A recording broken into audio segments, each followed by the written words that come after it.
Está começando o meu, o seu, o nosso Café com Análise, o seu podcast sobre você. Eu sou Marcelo Gurgel, estou aqui com ela, sempre com ela, minha companheira não só de podcast, mas de vida, Tainara Gurgel, com esse sorriso, que é exatamente isso, que é a proposta do Café com Análise, que é um podcast sobre você, um podcast onde, pela primeira vez, talvez, você saiba coisas que até hoje você não soube sobre você. E para isso a gente desenvolveu toda uma metodologia, né, eu posso te dizer, para que você faça parte disso, sem que precise, teoricamente, estar aqui. Tá? Então, o que é que vocês podem esperar desse programa? Autenticidade, isso com certeza. Informação. Né? Informação, principalmente. Conteúdo. Né? E sem censura. Se tem uma coisa que o programa não vai ter, é censura. Então, vamos tomar um café. Falar nisso. Agradecer o cafezinho a um grandíssimo amigo, que em um futuro muito próximo, inclusive nesse episódio ainda ele vai aparecer aqui, chamado de Igor, que é quem está fazendo isso tudo acontecer também aqui com a gente. E o seu braço direito agora, John. Então vamos começar, como prometido, né? Com as perguntas. A gente abriu lá no Instagram. Algumas e a propósito também, a gente sempre vai estar abrindo as caixinhas de perguntas no Instagram, mas caso vocês tenham algum assunto que vocês queiram ver, assistir aqui a gente debatendo, provocar, ou algum sonho que vocês tenham, e caso a gente não tenha aberto as caixinhas, podem também estar enviando pelo direct que a gente vai estar aqui falando. Dizem que conversas difíceis tornam a vida mais fácil. Com toda certeza. O segredo, eu acho que do desmistificar, né, a saúde mental, que é um dos objetivos, é justamente tentar suavizar o tema. Eu acho que o propósito do Café com Análise... trazer de forma leve, né? Exato. Assuntos difíceis. Conversas difíceis.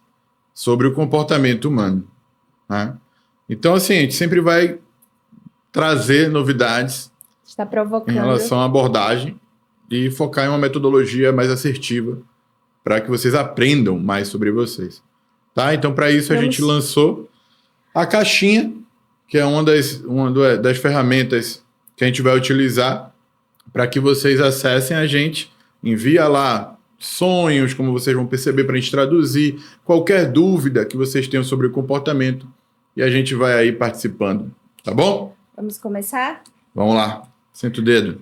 Para começar, é um tema que eu gosto demais, que são as interpretações dos sonhos. O sonho ele é interessante porque ele fala muito sobre como a gente está se sentindo. E muitas vezes, sem que a gente tenha noção e tenha uma percepção de como nós estamos. Ele é muito claro nos sonhos, né? Depois que a gente passa a analisar a manifestação do inconsciente. Sim. Né? E a primeira pergunta da caixinha foi interpretação Mandaram de sonhos. Um sonho. E o primeiro sonho com muitas escadas. E são escadas tanto para cima quanto para baixo. E nesse sonho eu sempre tenho muito medo. Só isso? Só. Esse é o sonho. Vamos lá. Como você está dizendo, o sonho não é só a manifestação do inconsciente, mas do impulso. Né? Tem 3 estruturas no sonho que conversam entre si. Você tem um instinto, que a gente vai chamar de id, você tem um ego, que é o eu, e você tem o superego, que é a censura. Então, o que é que acontece no sonho? Quando você adormece, o ego descansa. O ego eu, né? Do grego eu, significa isso. Quando esse eu descansa, o id, que é um impulso mal pensado, aquele instinto, né? Ele quer se manifestar.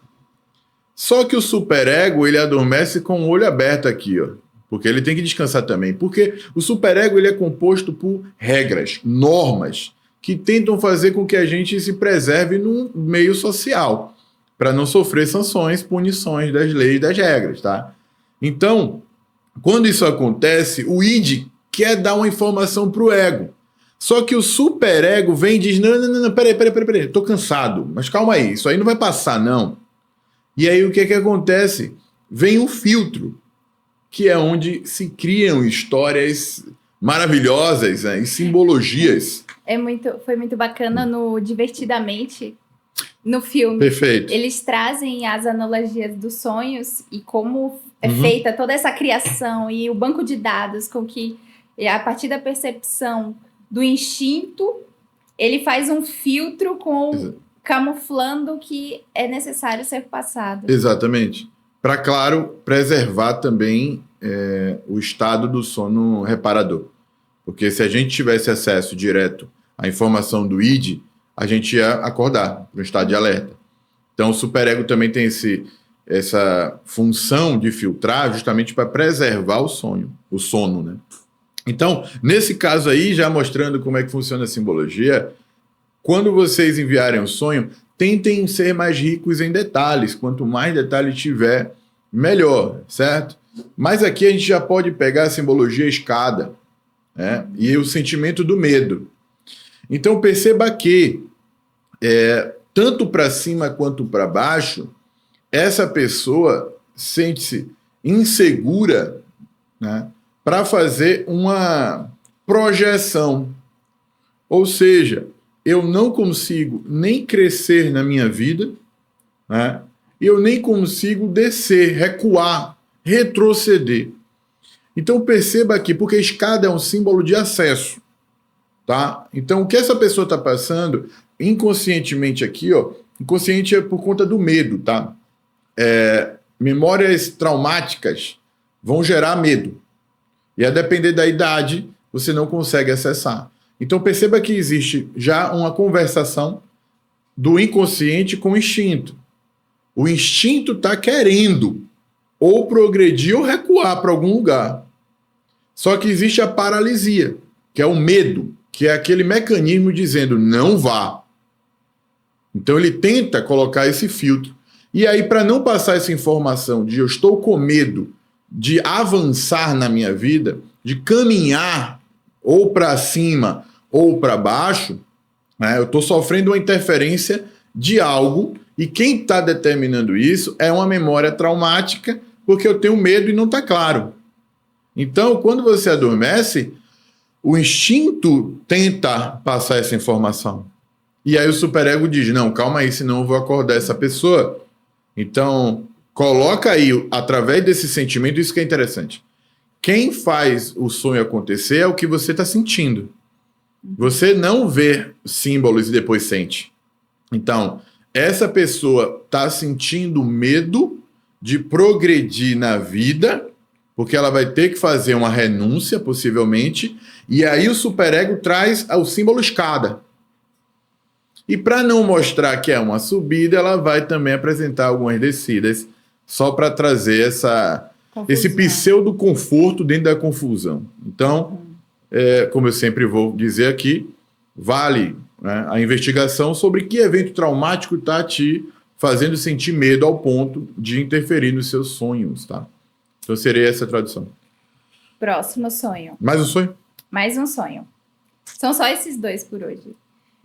Sonho muito com mar e tempestades. E é sempre angustiante, porque estou no mar, ou em um barquinho, ou na água, bem pequeno. E há vários navios enormes ao meu lado. Pronto. Esse tem mais detalhes. Então, a gente vai entender o mar, ele tem a representatividade de lugar. Né? É um lugar onde eu não domino. É um lugar onde pode estar calmo ou pode estar revolto. Traz vulnerabilidade. E isso não depende de mim. Né? E dentro desse mesmo lugar, ou seja, pegue o mar como um contexto. Então vamos supor que esse indivíduo esteja inserido em um contexto de ambiente de trabalho. O mar vai representar esse lugar. E aí, sim, provavelmente, ele se sinta menor nessa mesma condição do mar sobre a perspectiva dele de outros navios. Então, ele está se sentindo pequeno, ameaçado, né, sobre a perspectiva desse lugar onde ele não tem a capacidade, né, de alterar sua condição. Então, provavelmente, esse indivíduo está passando por algo onde, dentro de uma imensidão, né, ele se sente impotente e pequeno em relação ou até ameaçado a outras pessoas em condições mais favoráveis a ele nesse ambiente. Pode ser no trabalho, pode ser em relacionamento e tal. Que é, mais uma vez, sobre os sonhos preliminar de uma investigação profunda sobre os eventos traumáticos.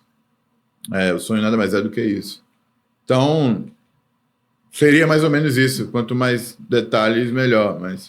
E está lançado aqui o desafio dos sonhos e de comportamento humano. O dia que vocês me trouxerem um sonho ou um comportamento que eu não saiba explicar, eu me aposento. Com R$2 no Nubank, eu me aposento.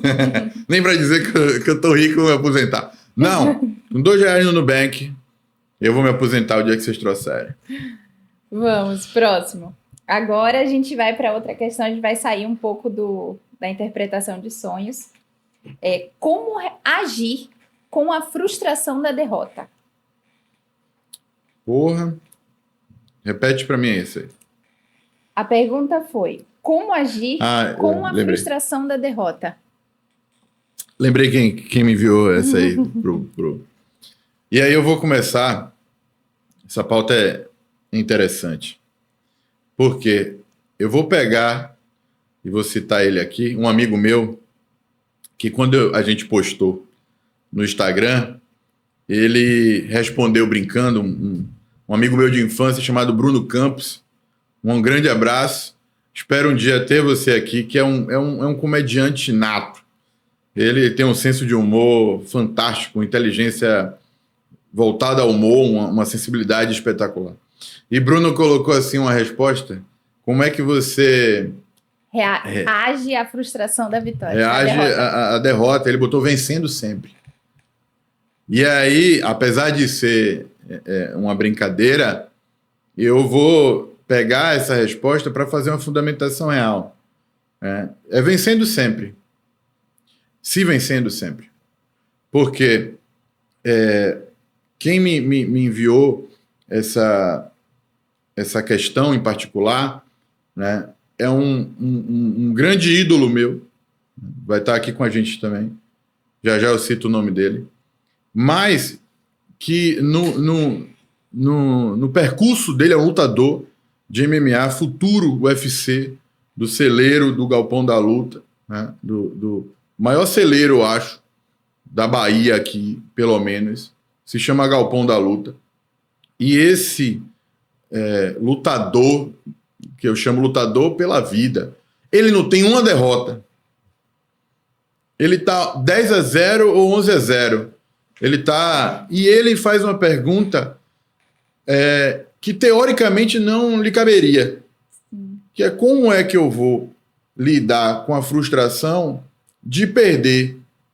E aqui que eu falo sobre o processo do autoconhecimento, né, do autodomínio, porque assim, como é que eu vou pensar em dor de perda se eu nunca passei por ela? E eu estou antecipando. Isso diz sobre, aí sim, a expectativa que eu estou gerando sobre o que as pessoas vão fazer comigo caso eu perca. Eu ia falar um ponto dessa questão que é por quem, né?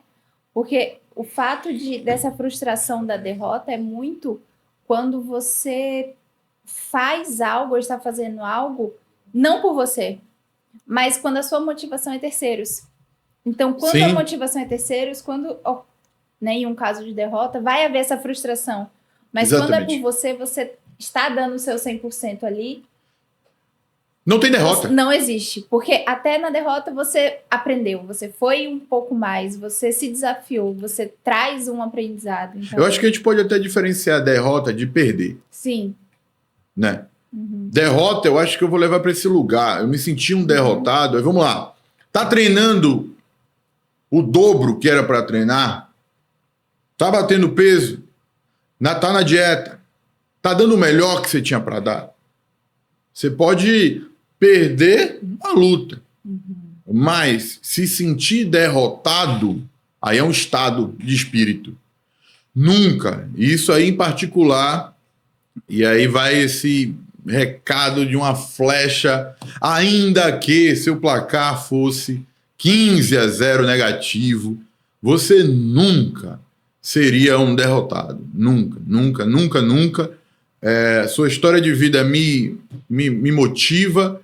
Né? Estou falando de você, meu querido Máriozinho, Mário Piazon, futuro UFC, só por um mero percurso mesmo de meta que você traçou. Porque você pode estar em qualquer lugar. Né? O que você ensina quando você entra na jaula para quem gosta realmente de luta, de artes marciais, né? Você entrega tudo que um gladiador deveria entregar. Então, assim, não existe a possibilidade. Pode entrar uma mão, pode entrar, isso você está suscetível. Mas sabe quando essa mão vai entrar em você? Nunca. Nunca. Porque da onde a gente veio, né, no particular eu e você aqui, não tem mão certa que faça a gente se convencer que a lona é nosso lugar. Vai bater, a gente vai sangrar e vai tirar o quíntuplo do que para outras pessoas é muito mais ou menos difícil, né? Nem que seja mais fácil. Então a resposta é como lidar com a frustração da derrota, entendendo o seu lugar no mundo. Não tem como uma pessoa que se dedica a realizar seu propósito se sentir na possibilidade de um dia ser derrotado. Só se você não estiver vivendo a sua vida 100% em relação ao seu propósito de vida, a sua missão. E aí sim, que é o que eu sempre digo, um acompanhamento para que você saiba quem você é, seus instintos, memórias traumáticas bem trabalhadas, aí sim, sua meta. Isso é um fato. Mas lidar com a frustração da derrota, a resposta é do meu grandíssimo humorista, Bruno Campos, é vencendo o tempo inteiro a si mesmo. O resto é consequência.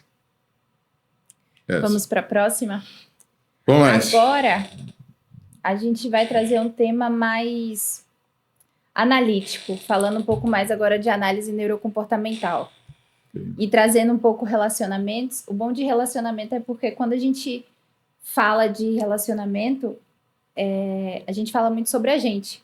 Né? Relacionamentos? Relacionamentos. Aqui, a pergunta em questão é amoroso. E quando a gente traz relacionamento amoroso, a gente costuma falar de amor, paixão, e paixão é muito a falta. Né? A gente se apaixona pela falta que o outro preenche em nós mesmos. A teoria do amor platônico. Exato. E a questão é justamente sobre análise. Pessoas que se envolvem em relacionamentos com homens ou mulheres mais velhos, mais velhas, pode ser carência de pai ou de mãe? Vamos lá. Como se essa carência de pai ou de mãe você pode projetar na relação. Quando você propõe o amor platônico, né, o amor é a falta.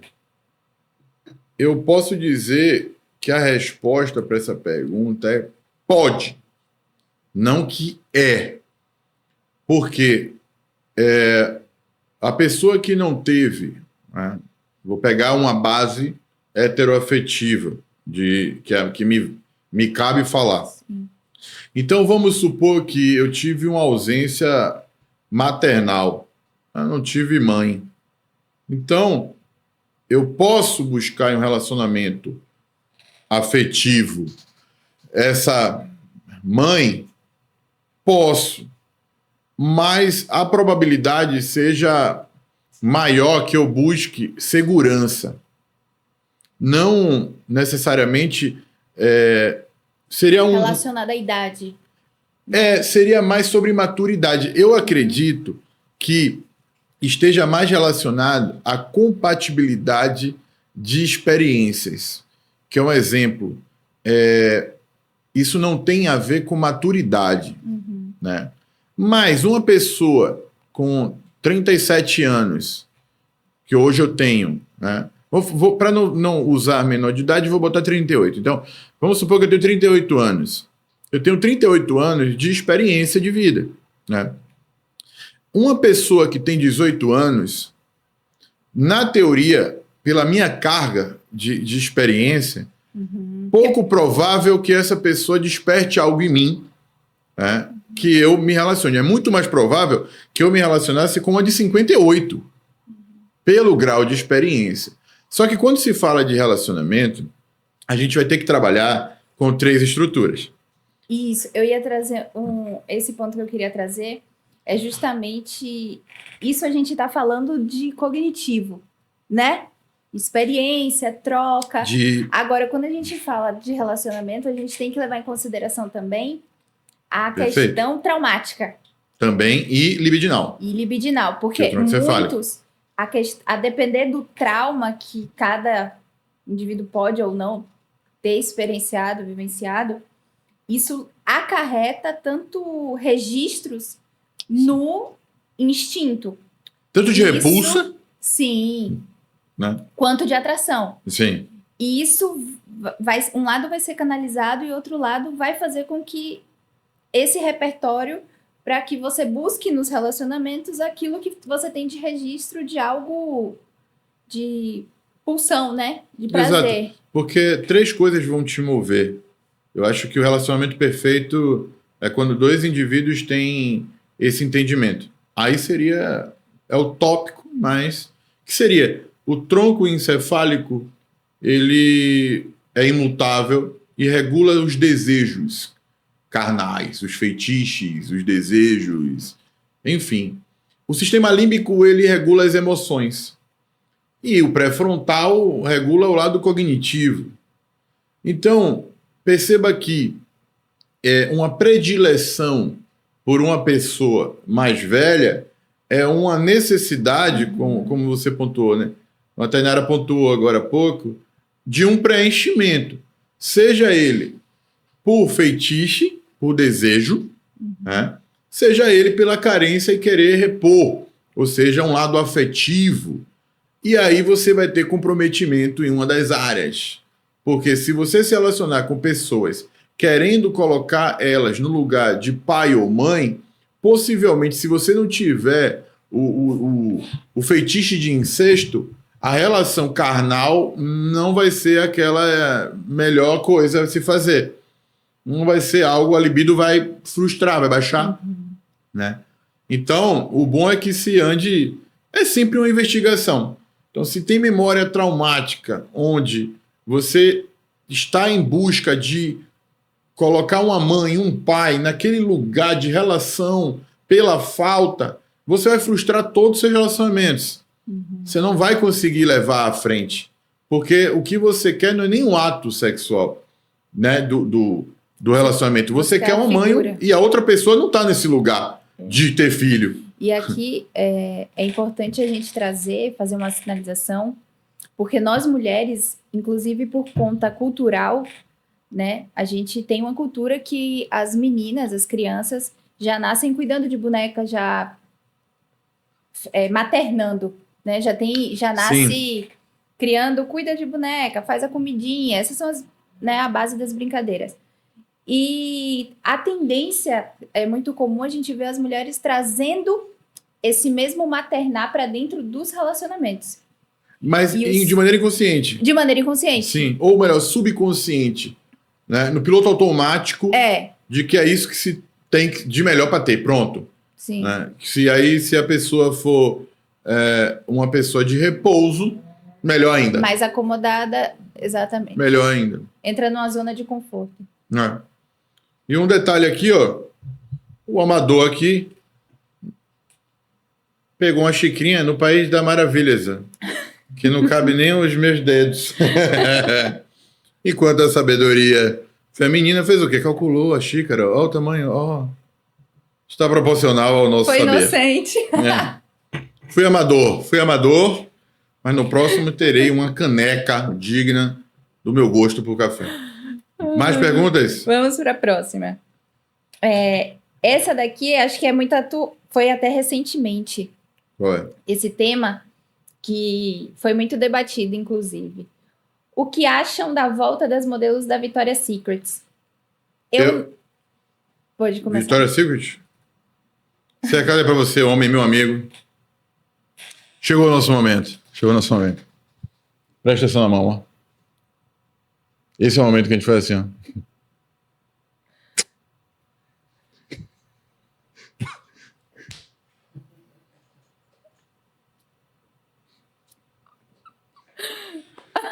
A gente não fala nada.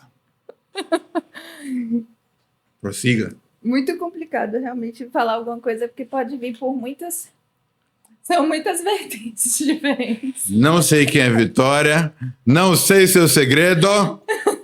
Não me cabe na mesa, por favor.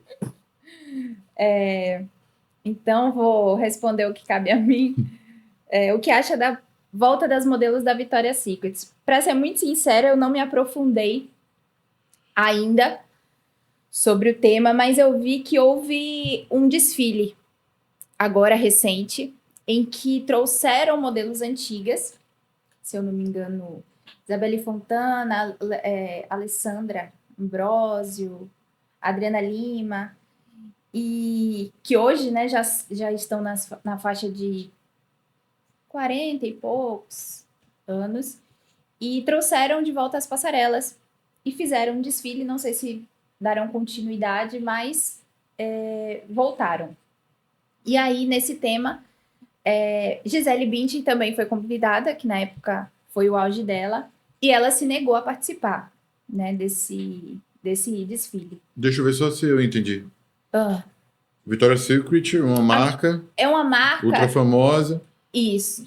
A Victoria's Secret, ela é referência muito de lingeries, sensualidade, tem toda uma linha voltada para tanto de lingerie quanto a área de perfumaria, enfim, para mulher.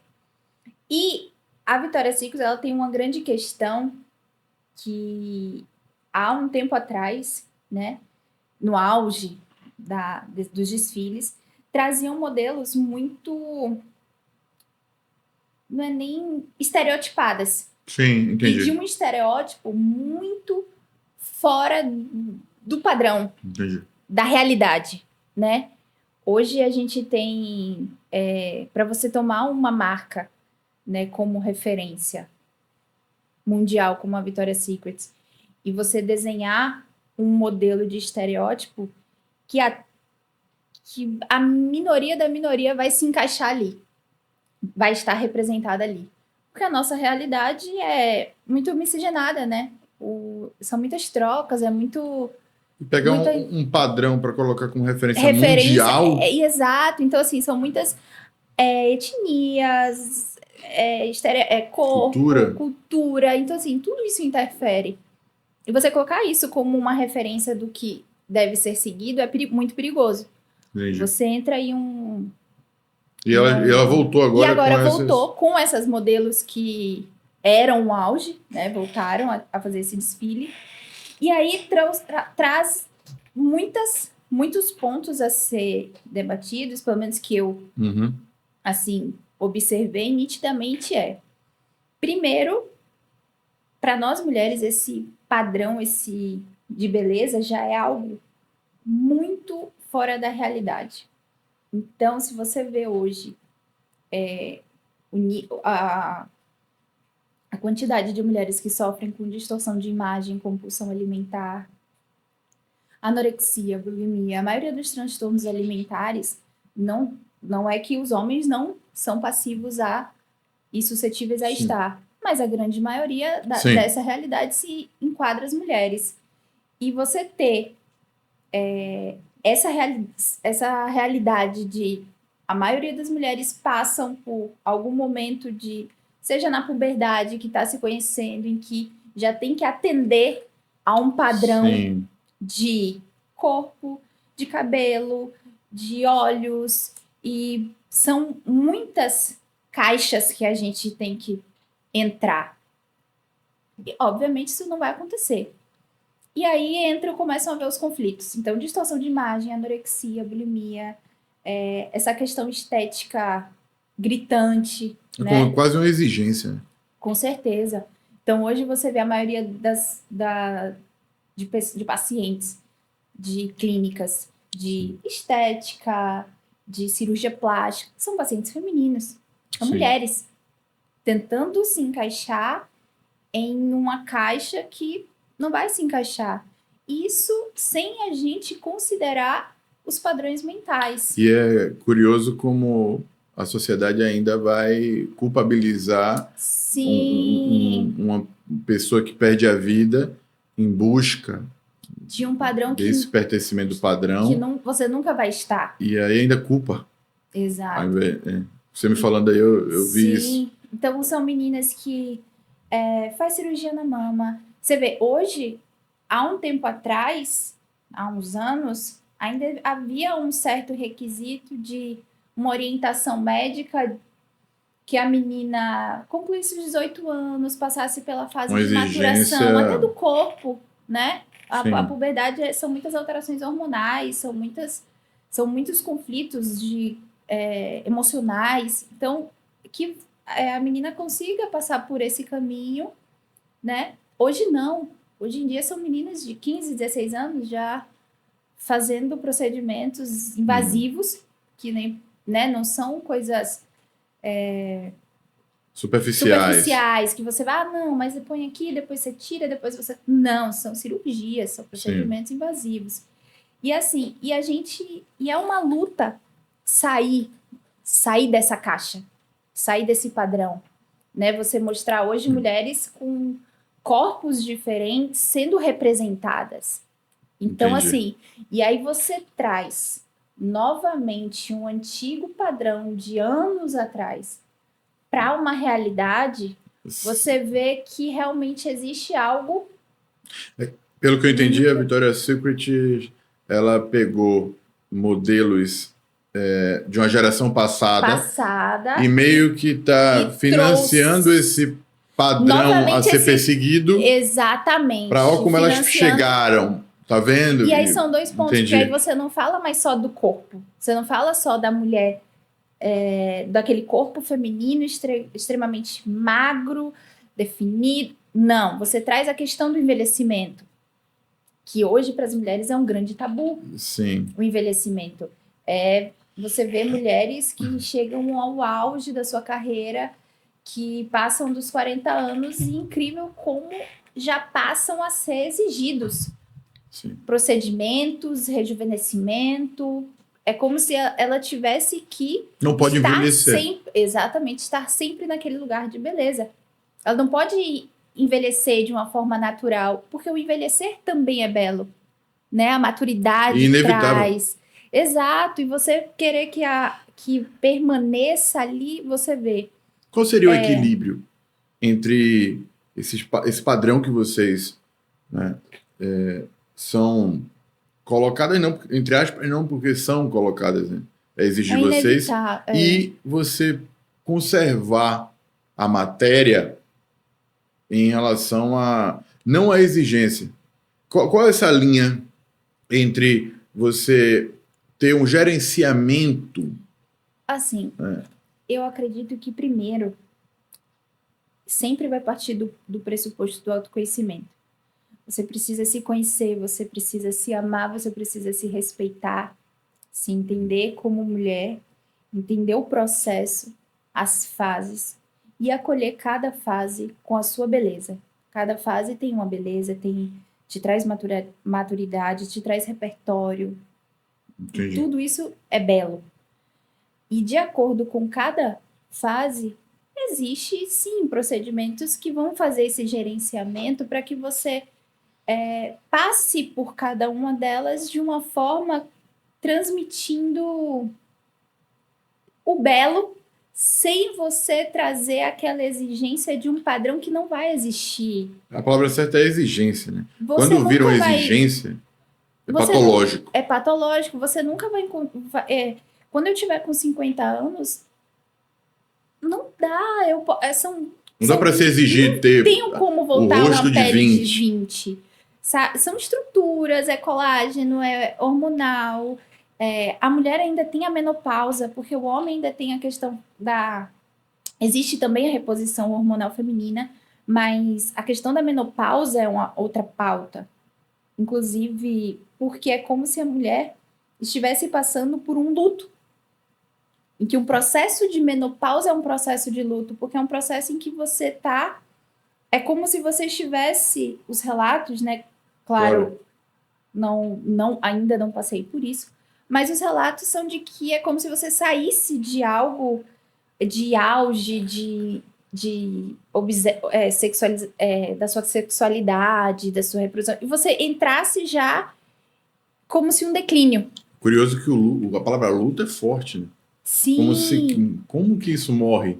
Sendo que isso é inerente à condição humana. Exato, mas trazer novamente, aí a gente vê o quanto nocivo é, porque são muitos processos, desde a puberdade da feminina até a menopausa, e cada uma dessas fases são muitos processos e muitos padrões que a mulher vai tentando caber em cada fase, e aí você vê o perigo de você trazer um desfile com modelos nessa faixa etária, com um corpo de 20 anos, uma estética fora do que é da realidade, e você colocar aquilo como referência.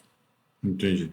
Aí é perigoso. Aí a gente traz aquela análise de quanto realmente será que a gente está evoluindo.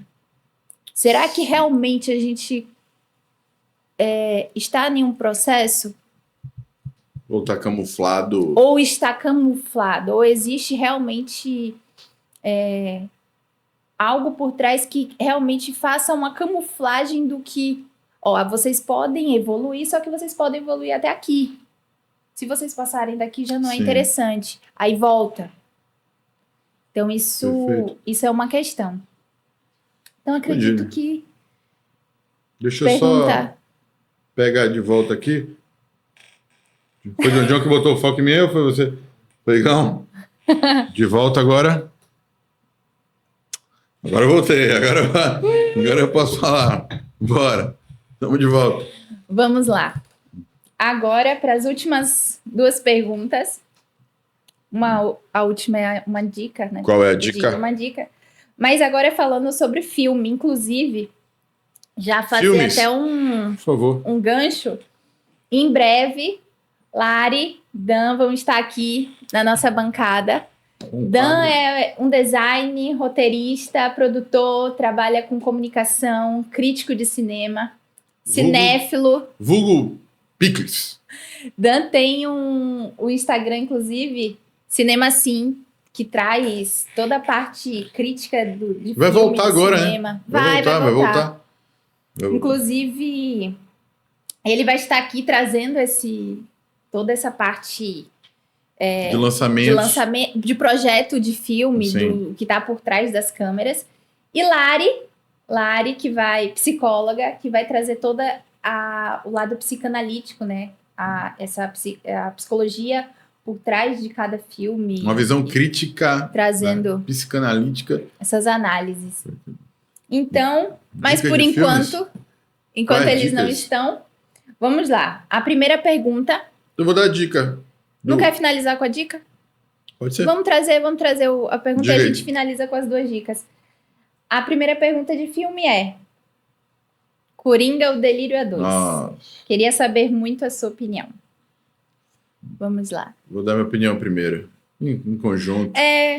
Primeiro, dizer que o Coringa é um dos meus personagens favoritos da DC.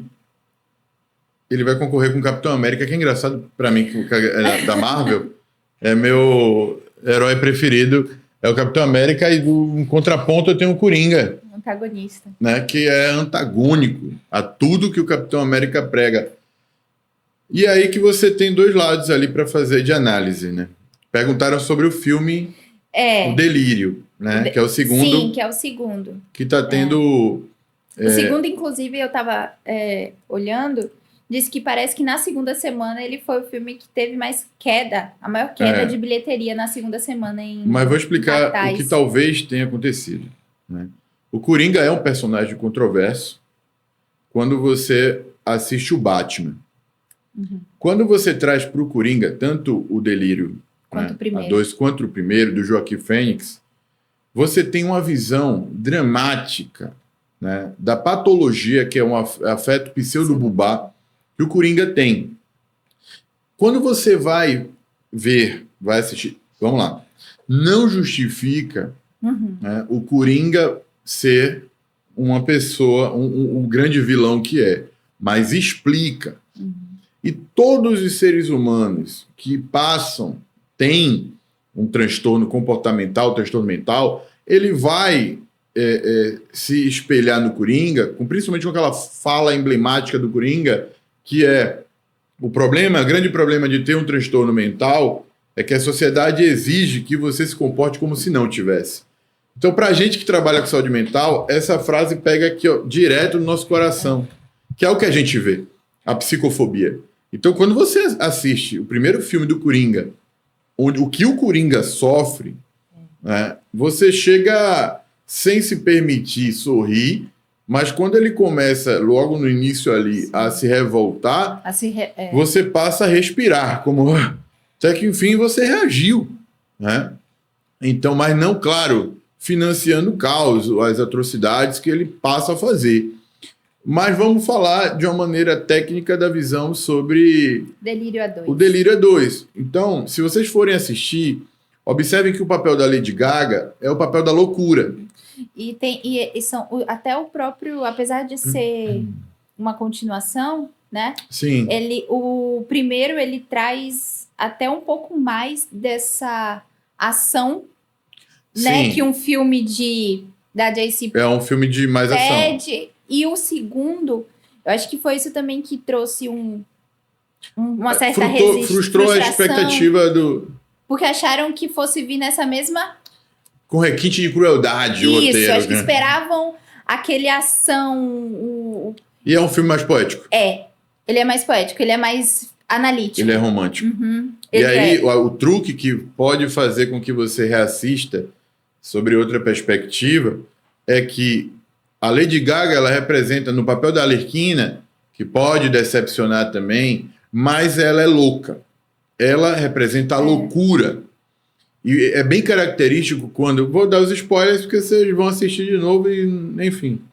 Não, só não dá o spoiler final. Final, não. Deixa final. Eu não vou dizer que... Então, a loucura chega um determinado momento em que o Coringa, ele tem um lapso de sanidade. É quando ele passa pela dor. Exatamente. Quando ele tem um lapso de sanidade... Como se ele abrisse mão da loucura ali. Ele abriu mão da loucura. E a loucura, ela não negocia com a lucidez. Ela se frustra, ela não participa. E curioso, que vale muito você rever ou assistir de novo, é quando a loucura, a Lady Gaga, no papel da Arlequina, ela vira para a advogada do Coringa, que ele duela entre o Arthur e o Coringa. Então perceba isso também. Quando ele é tido como Coringa, é o louco, né? Quando o Arthur ele assume, é a sanidade. Então é muito um filme sobre essa perspectiva e não sobre heróis e vilões. Sim. É sobre a loucura e a sanidade. E o julgamento. Né? E as ações. E aí, por que perguntam... Porque a loucura faz parte dele. A loucura é ele. Quando ele abre mão disso, ele morre. Uma cena muito emblemática para mim do filme... Dele apaga. É quando a Arlequina vira para a advogada que está tentando mostrar lucidez para que a sentença seja algo mais favorável ao Arthur, né? Ela vira e fala, ele está bem. Ele é o Coringa. E ela, não, ele precisa melhorar. E ela diz, não, ele está bem. Ele é o Coringa, como ele precisa ser. Tenta transformar ele em algo patológico. E a advogada representa a sociedade, Sim. querendo que você se caiba dentro de um contexto padrão para que você tenha a sua pena absorvida e não suas dores cicatrizadas. E se você não atende o padrão, você é doente. Sentenciado. Não, é sentenciado, né? Então, que tanto é que tem um julgamento até sobre a possibilidade de ter a pena de morte, né? Então, e quando me perguntaram que eu saí, a primeira dor que eu senti no filme foi ao sair que falaram, porra, é um musical. E aí, eu fiquei feliz por ouvir isso dessa pessoa, porque essa pessoa nunca chegou perto da loucura. Porque se você passeia ou já teve a oportunidade, você vai entender que não existe loucura ou a possibilidade da loucura existir sem a música. Não existe. É na música que a loucura transita. E é um musical. Se você for prestar atenção, a loucura é o tempo inteiro quem canta é a Lady Gaga. Então, essa é a visão. Assistir sobre essa perspectiva muda completamente o filme. E não é um filme para qualquer pessoa assistir. É um filme que facilita muito o entendimento para quem transita pela loucura, como é nossa vida. Trabalhando com saúde mental, a gente transita entre loucura e sensatez, né? Apesar da gente ter nossa própria opinião sobre o melhor lugar para se estar. Eu, particularmente, apesar de ser perigoso, eu prefiro a loucura do que a sanidade. Mas, claro, como eu repito, é perigoso. Você tem que ter muito conhecimento para poder ser louco, né? E louco dentro de um padrão. Louco é você ser controverso a tudo que se exige determinado padrão, entendeu? Como... É você ter coragem de ir contra tudo que... Ser você, entendeu? Um propósito, ter a vida como um barato. Claro, sem o risco de ser um contravessor da lei e de... Não, mas a loucura de poder ser você. A vida, o resumo da vida é você ter a loucura de poder ser você. E a pergunta mais profunda é quem é você? E aí abre-se um novo podcast falando sobre filosofia e o próprio entendimento sobre a sua existência, não como um ser humano qualquer, mas sobre principalmente a diferenciação de você para o padrão. Eu acho que essa é a questão mais filosófica da vida, uma das. É sobre quem é você e o quanto você consegue saber sobre você. Né? Mas é isso, senhoras e senhores, meu café já acabou. E o último é... Ainda tem mais? Eu tô me despedindo. Tem... A arte, ela Legal, tem vou ter que botar uns 4 litros de café. A gente tem que trazer a garrafinha aqui. Diga. E a arte, ela tem esse papel, né? Traz essas discussões importantes e essas pautas. Mas a última, dicas de filme. Passem dicas de filme. Vou pegar o gancho da loucura. Sim. E tem um filme muito bom na Netflix, Loucura de Amor. Nossa, sensacional. Esse a gente se passou na hora de colocar. Sensacional. Loucura Faz de Amor. Top 5 para vocês assistirem bom. na Netflix. Se tiver Netflix. Netflix, patrocina nós. Loucura de Amor. Loucura de Amor. O Lado Bom da Vida. Mas ainda tá na Netflix. Se não tiver, manda lá. Ó. Netflix, libera aí. Ou joga no Google. Vá buscar. Eu só tô dando indicação. Ó, Loucura de Amor. O Lado Bom da Vida. É um bom filme. Uma Mente Brilhante. É um excelente filme. Vai aumentando a complexidade. É só da Netflix? Não, eu tô chutando aqui porque então... é meu streaming mais acessível. Porque eu vou trazer Divertidamente 2. Divertidamente 2. Não sei se tá em cartaz ainda. Já tá no Disney Plus, já. 1 e 2. Tem. Uma Mente Brilhante. Pobres Criaturas. Pobres Criaturas, que Larissa fala muito forte. Esses dois filmes, Pobres Criaturas e É Assim Que Acaba, eu vou colocar só um parêntese porque dispara gatilho. E eu já tive uma experiência de indicar um filme. Olha. É Assim Que Acaba e não deu certo. Então já, vamos lá, já vamos vou separar, deixar o... Vamos separar por senso comum. Certo. Senso comum. Sem muita complexidade e com filmes que, no final, a pipoca desce legal na garganta. Né? Sem lágrimas. Divertidamente. Divertidamente, 1 e 2. 1 e 2. Loucura de amor. Loucura de amor. Mente brilhante. Uma mente brilhante. O lado bom da vida. Sensacional. E o... Eu aumentaria um nívelzinho e colocaria Brilho Eterno de Uma Mente Sem Lembrança. Tem na Netflix esse, com certeza. Que já é o quinto filme. Aí é o quinto filme para fechar o final de semana. Quinto filme seria Brilho Eterno de Uma Mente Sem Lembrança. Se conseguir já entender o Brilho Eterno, já subiu um nível de entendimento sobre loucura. Já é um... Tá se preparando para a lapada. Que seria o Pobre Criatura, filmes mais... Não, Pobres Criaturas, e é assim que acaba, a gente deixa para um outro momento. Para um outro momento. Seu café acabou? Não. Tá vendo sair da vantagem. Próxima vez, a Alice vai crescer. E eu vou trazer o verdadeiro balde. Senhoras e senhores, foi um prazer enorme estar com vocês aqui também. Tainara, John, meu querido irmão Igão, e vocês, claro, aí do outro lado.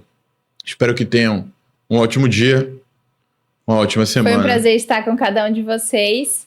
E não esqueçam de deixar lá no nosso Instagram. Sim, claro. Sugestão, tema, sonhos, filmes. A gente não vai ficar pedindo para seguir, porque vocês seguem se vocês quiserem. Esse negócio de, o sininho, tá, eu vou botar um sino aqui no meu pescoço. Curte aqui. E vou ficar balançando. Esse é um podcast sobre vocês. Sintam-se à vontade. Se quiser se inscrever, se inscreva. Se quiser seguir, sigam. Mas não deixem de buscar nunca se entender. Seja por esse podcast, seja por qualquer outro. Mas vale uma vida, pelo nosso entendimento, quando você sabe quem é você. Quem é você. E algo aqui, mais? Ó, passando na minha cara. Senhoras e senhores, até a próxima. Até a próxima. Da próxima vez, com mais café.